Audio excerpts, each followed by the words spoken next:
పీఠాపురం చరిత్రలో మొట్టమొదటిసారిగా Pithapuram market committee చైర్మన్గా తొలిసారిగా ఎస్సీ వర్గానికి చెందిన మహిళా కౌలు రైతు వాకపల్లి దేవికి అవకాశం లభించింది.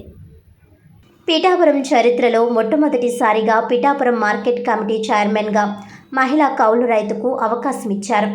ఇప్పటి వరకు 18 మంది చైర్మన్లు పదవులు చేయగా తొలిసారిగా ఎస్సీ వర్గానికి చెందిన వాకపల్లి దేవికి అవకాశం లభించింది. దేవి భర్త సూర్యప్రకాష్ మెగా హీరోలకు హార్డ్ కోర్ ఫ్యాన్గా ఉంటూ ప్రజారాజ్యం జనసేనలో క్రియాశీలకంగా వ్యవహరించారు. ఈ యొక్క ఏఎంసీ చైర్పర్సన్ పదవికి ఇతర సామాజిక వర్గాల నుంచి పలువురు ప్రయత్నాలు చేసిన ఉప ముఖ్యమంత్రి పవన్ కళ్యాణ్ చొరవతో ఎస్సీ మహిళకు అవకాశం కల్పించడంపై ఆ వర్గాల ప్రతినిధులు హర్షం వ్యక్తం చేస్తున్నారు.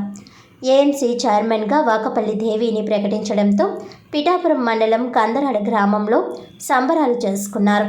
అలాగే భార్యాభర్తలకు జనసేన నాయకులు శుభాకాంక్షలు తెలియజేసి స్వీట్లు పంచుకున్నారు. కూటమి ప్రభుత్వం రాష్ట్రంలో మొత్తంగా 47 ఏఎంసీ కమిటీలకు చైర్మన్లుగా ప్రకటించగా అందులో జనసేనకు 8 కమిటీలు కేటాయించారు.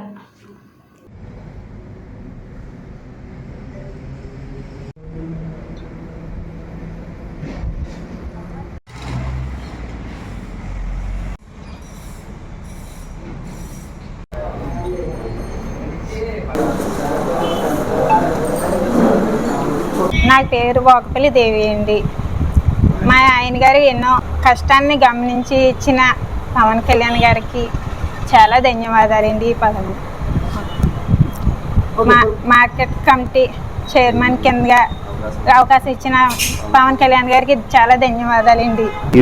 పిఠాపురం నియోజకవర్గంలో మునుపెన్నడూ లేని విధంగా ఒక దళిత సామాజిక వర్గానికి చెందిన వ్యక్తిని మార్కెట్ యార్డ్ చైర్మన్గా నియమించడం అంటే అది కేవలం జనసేన పార్టీకే సాధ్యమైంది. అలాగే బడుగు బలహీన వర్గాలకి రాజ్యాధికారం దిశగా కూడా జనసేన ద్వారానే సాకారం అవుతుంది అని ఈ సందర్భంగా నేను తెలియజేస్తున్నాను. ఖచ్చితంగా అయితే నేను ఏ పదవి కూడా ఆశించి జనసేన పార్టీలో రాలేదు. అలాగే ఇంత పెద్ద బాధ్యత కూడా నేను ఊహించలేదు, ఆశించలేదు. కానీ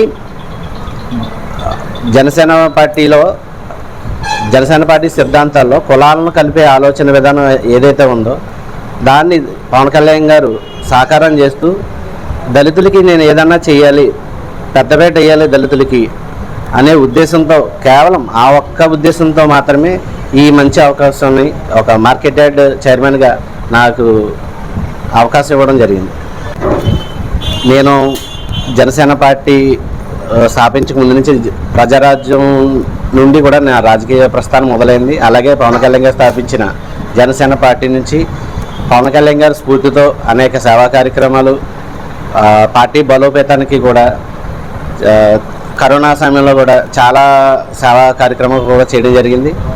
అలాగే జనసేన పార్టీ బలోపేతానికి నాదైన స్థాయిలో దళిత వల్ల జనచైతన్యం కార్యక్రమం ద్వారా నా తోటి దళిత యువతని పార్టీ బలోపేతానికి నేనెంతగా కష్టపడి పనిచేస్తున్నానో వాళ్ళు కూడా అంతే విధంగా పనిచేయాలనే ఉద్దేశంతో ప్రతి దళిత వాళ్ళు తిరిగి దళిత యువతని చైతన్యవంతులుగా తీర్చిదిద్ది వాళ్ళని జనసేన పార్టీ వైపు నడిచే విధంగా పలు కార్యక్రమాలు కూడా చేయడం జరిగింది. చాలామంది చాలా విమర్శలు చేశారు. పవన్ కళ్యాణ్ గారిని మాట ఒకటి మాట్లాడతారు, చేతలు ఒకలా ఉంటాయి, ఆయన ఆలోచన విధానం వేరేగా ఉంటుంది, ఎప్పటికప్పుడు తను స్టాండ్ మార్చుకుంటూ ఉంటారు అని చెప్పి అర్థం పర్థం లేని మాటలు మాట్లాడిన వాళ్ళందరికీ కూడా ఇది ఒక పెద్ద చెంపపెట్టు లాంటిది. పార్టీని స్థాపించిన నాటి నుండి ఆ రోజు స్థాపించిన రోజు 7 సిద్ధాంతాలను పెట్టారు. ఆ 7 సిద్ధాంతాలని కూడా చాలా అవహేళనగా మాట్లాడారు. ఇవన్నీ చేస్తాడా, ఏదో రాజకీయ లబ్ధి పొందడం కోసం ఇవి పెట్టాడు అని. కానీ ఈరోజు ఆ ఆలోచన విధానంలో ఉన్న ఒక మార్పు, కులాలను కలపాలి, అలాగే బడుగు బలహీన వర్గాల అధికారానికి దూరంగా ఉన్నారు, వాళ్ళని ఖచ్చితంగా అధికారంలో కూర్చోబెట్టి వాళ్ళ చేత రాజకీయం చేయించాలి అని చెప్పి తన ఆలోచనని ఈరోజు ఆచరణలో పెట్టి పిఠాపురంలో నిరూపించారు. పవన్ కళ్యాణ్ గారి యొక్క భావజాలానికి అట్రాక్ట్ అయ్యి తను రావడమే కాకుండా జనసేన పార్టీలో తన చేతిలో ఉన్న సాయం చేయడమే కాకుండా దళిత వాడలన్నీ తిరిగి నియోజకవర్గంలో ఉన్న ప్రతి ఒక్క దళిత వాడికి వెళ్ళి పవన్ కళ్యాణ్ గారి భావజాలాన్ని ఆశయాల్ని వాళ్ళందరికీ కూడా నూరిపోసి తను పార్టీకి బలోపేతం చేశాడు. ఇది ఎవరు గుర్తిస్తారు, ఎవరు చూస్తారు, ఎవరు చేస్తారు అని అనుకున్నారు. కానీ ఖచ్చితంగా పవన్ కళ్యాణ్ గారు గుర్తించారు. కాబట్టే ఒక ప్రతిష్టాత్మకమైన మార్కెట్ యార్డ్ చైర్మన్ అనేది ఇప్పటికొచ్చి గత చరిత్ర చూసుకుంటే తరతరాలుగా ఏ రోజు కూడా మన దళితులకి ఈ అవకాశం అయితే రాలేదు. కానీ పవన్ కళ్యాణ్ గారు తన భావజాలంతో అది కూడా కష్టపడిన వ్యక్తిని గుర్తించి తన దాకా రాలేదు అని అనుకుంటారు. అందరూ కూడా అలాగే అనుకుంటున్నారు, మేము కష్టపడ్డాం, మాకేం రాలేదని.